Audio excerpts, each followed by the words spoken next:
June মাসের নজিরবিহীন দাবদাহে Europe জুড়ে দেখা দিয়েছে ভয়াবহ মানবিক বিপর্যয়। ইউরোপিয়ান মর্টালিটি মনিটরিং নেটওয়ার্কের বিশ্লেষণ বলছে, মাত্র এক সপ্তাহের গরমে স্বাভাবিক সময়ের তুলনায় প্রায় ১৬,০০০ বেশি মানুষের মৃত্যু হয়েছে। সাধারণত শীতকালে ভাইরাসজনিত শ্বাসকষ্টে যে পরিমাণ প্রাণহানি হয়, জুনের এই দাবদাহে মৃত্যু সংখ্যা সেটিও ছাড়িয়ে গেছে।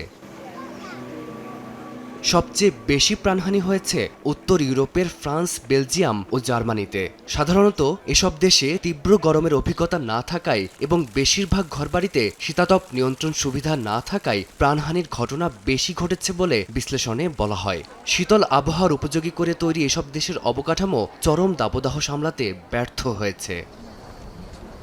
ইউরোপের দক্ষিণাঞ্চলের দেশগুলো অতিরিক্ত তাপমাত্রা মোকাবিলায় অভ্যস্ত হলেও এবার পুরো মহাদেশ জুড়েই রীতিমতো হাহাকার তৈরি হয়েছে। নদীগুলোর পানি রেকর্ড পরিমাণ তলানিতে ঠেকেছে। বিস্তীর্ণ অঞ্চলে দেখা দিয়েছে ভয়াবহ দাবানল। বিশেষজ্ঞরা সতর্ক করে বলছেন, ২০০৩ সালের দাবদাহ কিংবা ২০২২ সালের জুলাইয়ের পর বিশ্ব উষ্ণায়নের প্রভাবে ইউরোপে চরম ভাবাপন্ন আবহাওয়া এখন নিয়মিত ঘটনায় পরিণত হচ্ছে। এরই মধ্যে ব্রিটেন ও ফ্রান্সে নতুন করে তীব্র গরমের সতর্কতা জারি করা হয়েছে। আবহাওয়া দপ্তরগুলোর পূর্বাভাস, চলতি সপ্তাহের মাঝামাঝি থেকে অনেক এলাকায় ৩৫ ডিগ্রি সেলসিয়াস বা তারও বেশি হতে পারে তাপমাত্রা।